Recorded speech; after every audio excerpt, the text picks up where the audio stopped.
નમસ્કાર, હું છું પરવીન પઠાણ અને ગુજરાતની વાત પ્રોગ્રામમાં તમારું સ્વાગત કરું છું। આજે આપણે આપણા આ પ્રોગ્રામમાં જાણીશું કે આપણા ગુજરાત રાજ્યમાં દિવસ દરમિયાન કઈ કઈ ઘટનાઓ બની છે અને કેવી રીતે બની છે, કયો છે સોશિયલ મીડિયાનો હોટ ટોપિક મુદ્દો, તે સમગ્ર જાણકારી વિસ્તારપૂર્વક આપણા આજના આ પ્રોગ્રામમાં આપણે નિહાળીશું। તો ચાલો જાણીએ અને નજર કરીએ શરૂઆતના મુખ્યના વિશેષ સમાચારો પર। 200 કિલો ગાંજા સાથે હવે 1 કરોડનું એમડી ડ્રગ્સ પકડાયું।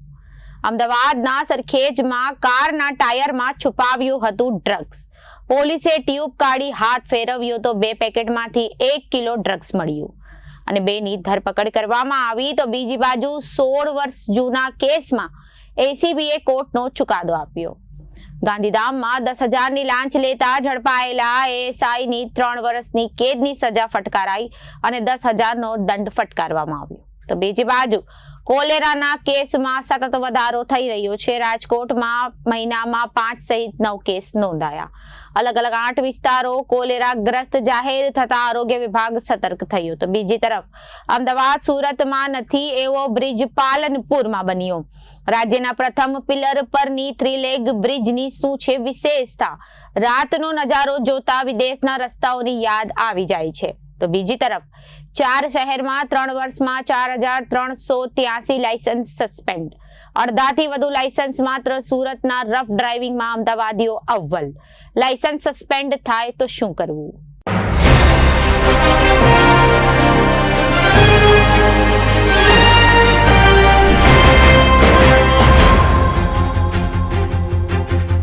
હવે જોઈએ સમાચારો વિગતવાર। હજુ 6 સપ્ટેમ્બરે અમદાવાદની વટવા જીઆઈડીસીમાં 200 કિલો ગાંજાનો જથ્થો પકડાયો હતો। આ બનાવને હજુ 6 દિવસ જ થયા છે ત્યાં ફરીથી એક વખત અમદાવાદ ક્રાઇમ બ્રાન્ચે સરખેજ નજીકથી અંદાજે 1 કરોડથી વધુની કિંમતનું 1 કિલો એમડી ડ્રગ્સ ઝડપી પાડ્યું છે। ડ્રગ્સ માફિયાઓએ આ વખતે ડ્રગ્સ છુપાવવા માટે નવી મોડેસ ઓપરેન્ડી અપનાવી છે। કારના ટાયરમાં ડ્રગ્સ છુપાવેલું હતું। પોલીસે ટાયર ખોલી પહેલા ટ્યુબ બહાર કાઢી હતી, બાદમાં અંદર ટાયર ફરતે હાથ ફેરવ્યો હતો તો 2 પેકેટમાં 1 કરોડનું 1 કિલો એમડી ડ્રગ્સ મળી આવ્યું હતું। સામાન્ય રીતે એમડી ડ્રગ્સનો ઉપયોગ યુવા લોકો મોટા ભાગે કરી રહ્યા છે, ત્યારે આ વેપાર કઈ રીતે અને કોના દ્વારા ચલાવવામાં આવતો હતો તેને શોધવા માટે પોલીસે પ્રયાસો શરૂ કર્યા છે। અમદાવાદ ક્રાઇમ બ્રાન્ચના મોટા ઓપરેશનમાં 2 આરોપીઓની ધરપકડ કરવામાં આવી છે। સૂત્રો પાસેથી મળતી માહિતી પ્રમાણે ગઈકાલે મોડી રાતથી સવાર સુધી સરખેજ વિસ્તારમાં કેટલાક લોકો મોટા જથ્થામાં એમડી ડ્રગ્સ સંતાડીને રાખ્યા હોવાનું બાતમીના આધારે અલગ અલગ જગ્યાએ સર્ચ અને રેડ કરવામાં આવી હતી। આ સમગ્ર મામલે આગળ તપાસ ચાલી રહી છે, ત્યારે 2 શંકમદોની અટકાયત કરાઈ હતી, જેમાંથી આ લોકો પાસેથી અંદાજે 1 કિલો એમડી ડ્રગ્સના જથ્થો મળી આવ્યો હતો। આ એમડી ડ્રગ્સ મોટા જથ્થામાં લાવીને નાના પેડલરો મારફતે અલગ અલગ વિસ્તારમાં પહોંચાડવામાં આવે છે।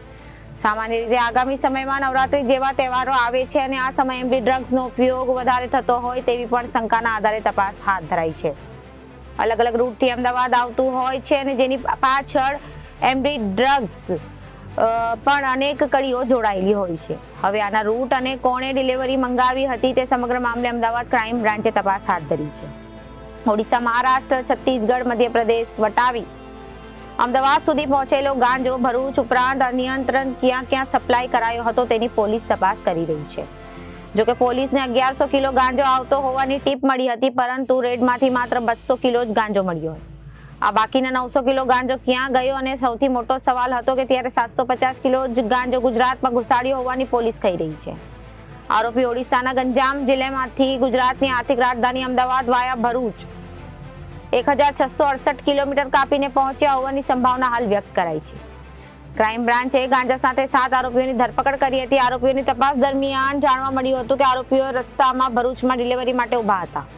ત્યાં માત્ર 10 મિનિટમાં 200 થી 250 કિલો ગાંજાની ડિલિવરી કરવામાં આવી હતી। આ ઉપરાંત અન્ય એક જગ્યાએ પણ 200 થી 250 કિલો ગાંજાની ડિલિવરી કરવામાં આવી હતી। આ ગાંજો મોટા જથ્થામાં ઉતાર્યો હતો, પરંતુ અલગ અલગ જગ્યાએ ટુકડે વહેંચાઈ ગયો છે, જેથી ક્રાઇમ બ્રાન્ચ દ્વારા મામલે તપાસ કરવામાં આવી રહી છે। ભરૂચથી 5 કિલો ગાંજા સાથે ક્રાઇમ બ્રાન્ચે 1 આરોપીની ધરપકડ કરી છે। અમદાવાદ ક્રાઇમ બ્રાન્ચ ખાતે 8 આરોપીઓ સામે 6 સપ્ટેમ્બરે નાર્કોટિક ડ્રગ્સ અધિનિયમની કલમ અને ગુનો નોંધાયો હતો, જે સંદર્ભે 7 આરોપીઓ પકડાયા હતા, જ્યારે 1 આરોપી વોન્ટેડ છે। 7 સપ્ટેમ્બરે આ 7 આરોપીને પોલીસે અમદાવાદ મેટ્રો કોર્ટમાં રજૂ કરીને 12 દિવસના રિમાન્ડની માંગ કરી હતી। કોર્ટે આરોપીઓના 12 દિવસના રિમાન્ડ મંજૂર રાખ્યા હતા। સરકારી વકીલ અમિત કે તિવારી આરોપીના રિમાન્ડ માંગતા રજૂઆત કરી હતી કે આરોપીઓને ઓડિશાથી ગાંજાનો જથ્થો મોકલનાર આરોપીને હજી પકડવાનો બાકી છે. ખેપમાં આવેલો બીજો જથ્થો ભરૂચ ઉતાર્યો હતો, તેની તપાસ ચાલુ છે, ત્યારે બીજે ક્યાંક જથ્થો ઉતારવામાં આવ્યો હતો કે તેની તપાસ કરવાની છે. આ ગુનામાં અન્ય કોઈ આરોપીઓ સંડોવાયેલા છે કે કેમ તેની તપાસ કરવાની બાકી છે. આરોપીઓની મિલકત અંગે જણાવવાનું છે કે તેમજ પુરાવા પણ એકત્રિત કરવાના છે. ગાંધીધામમાં 10,000 રૂપિયાની લાંચ લેવાના 16 વર્ષ જૂના કેસમાં ગાંધીધામના એસઆઈને એસીબી કોર્ટે દોષી ઠેરાવી 3 વર્ષની કેદની સજા અને 10,000નો દંડ ફટકાર્યો હતો. ગાંધીધામ શહેરમાં રહેનાર સુનિલ ઉર્ફે સોનુ ઓમપ્રકાશ બલવાણી તથા તેના મિત્ર રાજદીપસિંહ પ્રતાપ જાડેજા ઉપર ગાંધીધામ પોલીસ મથકે મારામારીનો કેસ નોંધાયો હતો. આ કેસની તપાસ તાત્કાલિક એસઆઈ ઉપર સિદ્દીક મારાને આપવામાં આવી હતી. મારામારીના કેસમાં આરોપીઓને ન પકડવા તથા કેસ પતાવી દેવાની એવજમાં પોલીસ કર્મીએ ₹15,000ની માંગણી કરી હતી. છેવટે ₹10,000 સુધી આપવાની વાત નક્કી થઈ હતી. લાંચની રકમ આપવા વાયદા મુજબ તારીખ 17/5/2008ના નક્કી કરવામાં આવી હતી. શહેરની મુખ્ય બજારમાં રેસ્ટોરન્ટમાં એએસઆઈ ઉમરા મારા હાજર હતા, ત્યારે એસીબીએ છટકું ગોઠવ્યું હતું અને કર્મચારી ફરિયાદી પાસેથી લાંચની રકમ સ્વીકારતા એસીબીએ રંગે હાથ તેને ઝડપી લીધા હતા. રાજ્ય સેવક તરીકે હોદ્દાનો દુરુપયોગ કરી લાંચનો સ્વીકાર કરનાર કર્મચારી વિરુદ્ધ ફરિયાદ નોંધાઈ હતી. ધરપકડ બાદ આ કેસ અહીંની વિશેષ એસીબી કોર્ટમાં ચાલી ગયો હતો, જ્યાં ચાર્જશીટ રજૂ કરવામાં આવી હતી.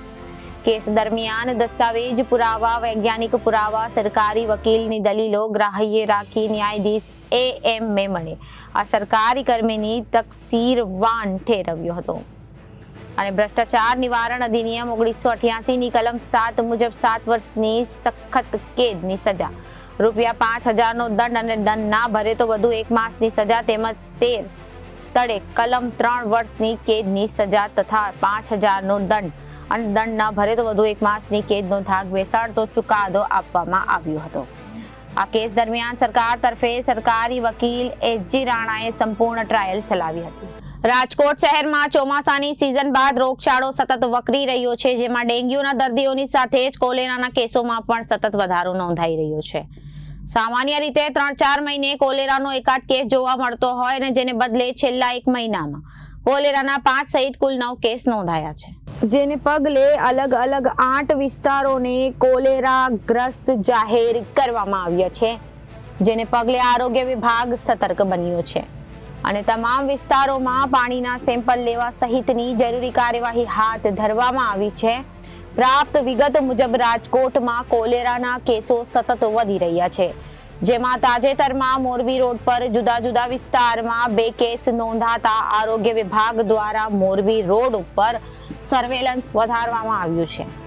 આરોગ્ય વિભાગના જણાવ્યા પ્રમાણે મોરબી રોડ પર રેલવે ક્રોસિંગ પાસે આવેલ સોમનગરમાં 5 વર્ષની એક બાળકીને ઝાડા ઉલટી થતા સારવાર દરમિયાન હોસ્પિટલમાં લાવી હતી.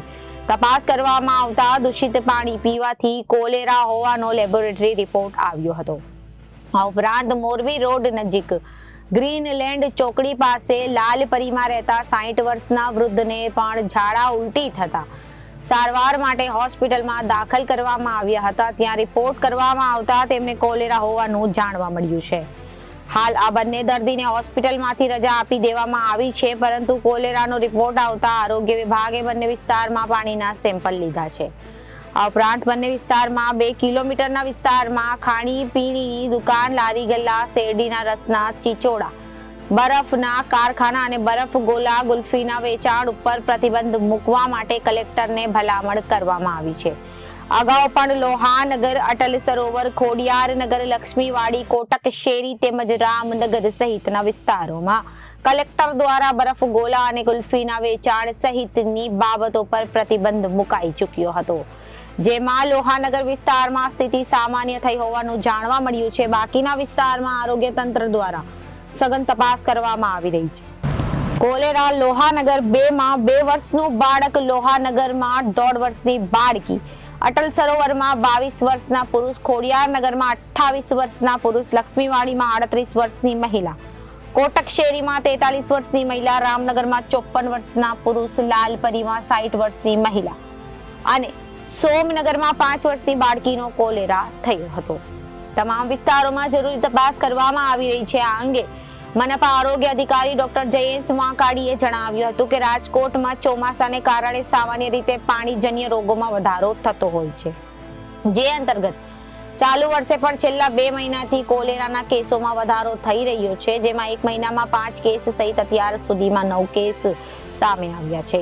સાવચેતીના ભાગરૂપે જિલ્લા કલેક્ટર દ્વારા વિસ્તારોને કોલેરાગ્રસ્ત જાહેર કરવામાં આવ્યા છે, જે અંતર્ગત મનપા આરોગ્ય વિભાગ અને વોટર વર્કર્સ વિભાગ દ્વારા તમામ વિસ્તારોમાં જરૂરી તપાસ કરવામાં આવી રહી છે. કોઈ પણ શંકાસ્પદ કેસ જણાય તો તુરંત સારવાર માટે સિવિલ હોસ્પિટલમાં ખસેડવામાં આવે.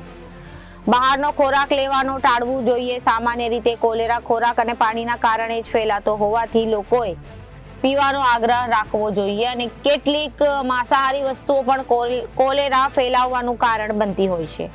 આવું ન બને તે માટે કોઈ પણ વાસી ખોરાક લેવો જોઈએ નહીં.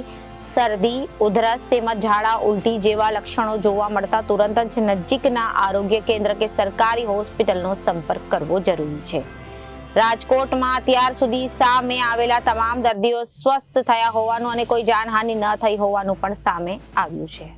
અમદાવાદ અને સુરત જેવા મેટ્રો શહેરના રસ્તા ઉપર ઠેર ઠેર ફ્લાયઓવર અને અંડરબ્રિજ નજરે પડે, પરંતુ આ બંને શહેરોમાં પણ અત્યાર સુધી નથી બનાવાયો એવો રાજ્યનો પ્રથમ અને દેશનો બીજો પિલર પરનો 3 લેગ બ્રિજ પાલનપુરમાં બન્યો છે, જેનું આજે શંકર ચૌધરીના હસ્તે લોકાર્પણ કરાયું હતું. પાલનપુરના આરટીઓ સર્કલ પર બનાવવામાં આવેલા બ્રિજના કારણે સેંકડો વાહન ચાલકોને ટ્રાફિકમાંથી મુક્તિ અપાવાશે. સૌથી મોટી રાહત અમદાવાદથી અંબાજી તરફ જતા વાહન ચાલકોને થશે. રાત પડતા જ બ્રિજનો નજારો વિદેશના રસ્તાઓની યાદ અપાવી જાય છે. રાજ્યનો પ્રથમ અને દેશના બીજા એવા પિલર પરની 3 લેગ બ્રિજની શું વિશેષતા છે તેની આગળ વાત કરીએ. મેટ્રો શહેરના રસ્તાને આંટી દે તેવા નજારો પાલનપુરમાં જે બ્રિજનું નિર્માણ કરાયું છે તેનો રાત્રિનો આકાશી નજારો જોતા જ મેટ્રો શહેરના રસ્તાઓને પણ ઝાંકો પાડી દે તેવો છે. રાત્રિના સમયે લાઇટથી ઝળહળતા બ્રિજના અદ્ભુત વિઝ્યુઅલ્સ ડ્રોન કેમેરામાં કેદ થયા હતા. એક સમયે જ્યાં વાહનોની કતાર લાગતી હતી ત્યાં આસપાસ સરળતાથી વાહનોની અવરજવર નજરે પડી રહી છે. પાલનપુર વાસીઓ માટે તો જાણે આ બ્રિજ સેલ્ફી પોઈન્ટ બન્યો છે. આ બ્રિજ પરથી આબુ રોડથી અંબાજી તરફ જતા વાહનો અને પાલનપુરથી અંબાજી તરફ જતા વાહનો પસાર થશે. શરૂઆતમાં અહીં રેલવે ક્રોસિંગ આવતું હોય અને ભારે ટ્રાફિક જામની સમસ્યા સર્જાતી હતી, પરંતુ હવે લોકાર્પણ બાદ આ ટ્રાફિક સમસ્યાનો હલ થતા વાહન ચાલકોને રાહત થશે. રાજ્યનો પ્રથમ અને દેશનો બીજો પિલર પરનો 3 લેગ બ્રિજ પાલનપુરના નેશનલ હાઈવે 58 અને નેશનલ હાઈવે 27 પર આવેલા રેલવે ક્રોસિંગ પર આ બ્રિજનું નિર્માણ કરાયું છે. બબ્બે નેશનલ હાઈવે પર વાહનોની અવરજવરના કારણે અહીં ટ્રાફિક સર્જાતો હતો અને બ્રિજ બનાવવા માટે નિર્ણય કરાયો હતો, જે બનીને તૈયાર થઈ ચૂક્યો છે. પાલનપુર શહેરમાં નવનિર્મિત રાજ્યના પ્રથમ પિલર પરના 3 લેગ બ્રિજના નિર્માણ પાછળ 89 કરોડ રૂપિયાનો ખર્ચ કરવામાં આવ્યો છે. ગુજરાતનો આ પ્રથમ અને પિલર પરથી 3 લેગ એલિવેટેડ બ્રિજ છે. આવો 3 લેગ એલિવેટેડ બ્રિજ સૌપ્રથમ ચેન્નઈમાં બન્યો હતો. આ બ્રિજની વિશેષતાઓ એ છે કે બ્રિજમાં 16,000 મેટ્રિક ટન સિમેન્ટ વપરાયો છે, તેમજ 3600 મેટ્રિક ટન લોખંડનો વપરાશ કરવામાં આવ્યો છે. પાલનપુર અને આબુ રોડ તરફ 1700 મીટર લંબાઈના લેગ બનાવવામાં આવ્યા છે, જ્યારે પાલનપુર અને આબુ રોડ તરફથી 2 લાઇન અને અંબાજી તરફ 4 લાઇન લેગ બનાવવામાં આવ્યા છે. આખો બ્રિજ 89 પિલર પર ઊભો છે, જેમાં 84 મીટરના ઘેરાવાનું સર્કલ સેલ્ફ પોઈન્ટ બનાવવામાં આવ્યું છે. આ બ્રિજમાં કુલ 180 ગર્ડર કોન્ક્રીટના છે અને 32 ગર્ડર સ્ટીલના લગાવવામાં આવ્યા છે. પેરાપીટ સાથે આ બ્રિજની ઊંચાઈ 17 મીટર છે. ઘરે તમારો પરિવાર રાહ જુએ છે. સામાન્ય રીતે બેફામ વાહન હંકારતા લોકો માટે ટ્રાફિક વિભાગ અને તંત્રએ આ પ્રકારની સ્લોગન ચલાવી જાગૃતિ લાવવાનો પ્રયાસ કરે છે, પણ જાણે કે ગુજરાતના 4 મુખ્ય શહેરોમાં આ સ્લોગનની કોઈ ખાસ અસર જોવા મળી નહીં. છેલ્લા 3 વર્ષથી અમદાવાદ, સુરત, રાજકોટ, વડોદરામાં કુલ 4,383 લાયસન્સ સસ્પેન્ડ કરવામાં આવ્યા છે. તમે પણ અડધાથી વધુ એટલે કે 2,372 લાયસન્સ તો માત્ર સુરતમાં સસ્પેન્ડ થયા છે, જેના કારણમાં પડ્યા તો જાણ્યું કે રફ ડ્રાઇવિંગમાં અમદાવાદીઓ અવ્વલ છે. તો રોંગ સાઇડમાં સુરતી લાલા ક્યાં કારણથી લાયસન્સ સસ્પેન્ડ થાય તો શું કરવું, તમને રજૂઆત કરવાની તક મળે કે નહીં, આ સહિતના તમામ મૂંઝવતા તમામ મહત્વપૂર્ણ સવાલોના જવાબ આપણે જાણીશું. વર્ષ 2024માં અમદાવાદમાં રફ ડ્રાઇવિંગના 270 લાયસન્સ સસ્પેન્ડ. અમદાવાદ આરટીઓ અંતર્ગત અમદાવાદ, વસ્ત્રાલ અને બવાડા આરટીઓ વર્ષ 2024માં ઓગસ્ટ મહિનાના અંત સુધીમાં 649 વાહન ચાલકોને લાયસન્સ સસ્પેન્ડ કર્યા છે, જેમાં rough driving 270, fatal 44, over speed 15, helmet વિનાના 50 વાહન ચાલકોનો સમાવેશ થાય છે. આ સિવાયના તમામ લાયસન્સ અને અન્ય વિવિધ કારણોસર સસ્પેન્ડ કરવામાં આવ્યા છે. 7 મહિનામાં જ 1 વર્ષ જેટલા લાયસન્સ સસ્પેન્ડ. અમદાવાદમાં વર્ષ 2023ની સરખામણીએ વર્ષ 2024માં ફક્ત 7 મહિનામાં જ ગત વર્ષે જેટલા લાયસન્સ સસ્પેન્ડ થઈ ગયા છે. ટ્રાફિક પોલીસ અને આરટીઓએ અલગ અલગ ગુના મુજબ 3 મહિના કે 6 મહિના માટે લાયસન્સ સસ્પેન્ડ કરી દીધા છે.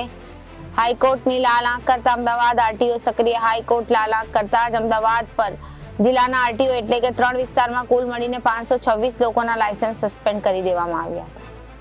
જ્યારે આ વર્ષે આટલા આંકડા ફક્ત જુલાઈ મહિનામાં પ્રથમ પખવાડિયે સુધીમાં જ પૂર્ણ થયા હતા. અમદાવાદ શહેરના આરટીઓ અધિકારી જે પટેલના જણાવ્યા મુજબ વિવિધ કારણોસર આરટીઓ દ્વારા લોકોના લાયસન્સ સસ્પેન્ડ કરવામાં આવે છે, જેમાં સૌથી વધારે ફેટલનો કેસ હોય છે. એટલે કે અકસ્માતમાં કોઈ વ્યક્તિનું મૃત્યુ નિપજે તો વાહન ચાલકનું લાયસન્સ સસ્પેન્ડ કરવામાં આવે. ઉપરાંત રસ્તા ઉપર જોખમી રીતે વાહન હંકારતા વાહન ચાલકોના પણ સસ્પેન્ડ કરવામાં આવે. ફક્ત પુરુષો કે બેફામ નબીરાઓ જ આ પ્રકારે વાહન હંકારીને અન્યના જીવ જોખમે મૂકે છે તેમ નથી.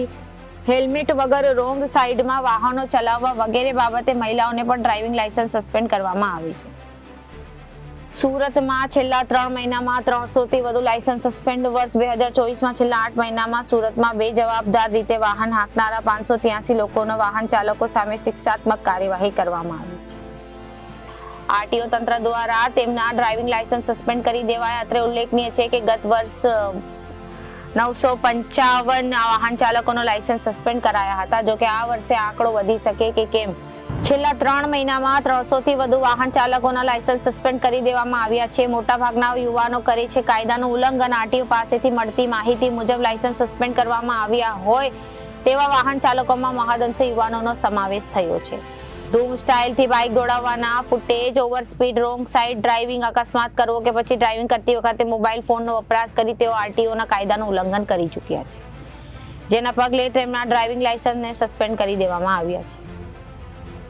સુરતમાં છેલ્લા 1 અઠવાડિયાથી 1 મહિનામાં સસ્પેન્ડ કરાયેલા 583 વાહન ચાલકો પૈકી 60થી વધુના 7 મહિના માટે, જ્યારે મોટાભાગના વાહન ચાલકો 3 મહિના માટે ડ્રાઇવિંગ લાયસન્સ સસ્પેન્ડ કરવામાં આવ્યા છે. જ્યારે હિટ એન્ડ રનની અન્ય કેસમાં 180 દિવસ સુધી લાયસન્સ સસ્પેન્ડ કરવામાં આવ્યા છે. ઈ ચલણ જનરેટ થયેલા 5289 વાહન ચાલકોને લાયસન્સ રદ થશે અને સસ્પેન્ડ કરવામાં આવશે. સુરત શહેર ઈ ચલણ વિભાગ દ્વારા અલગ અલગ ટ્રાફિક વાયોલેશન હેડ મુજબ કરેલ ગુનાઓ માટે વાહન ચાલકોને ઈ ચલણ પાઠવવામાં આવતા હોય છે.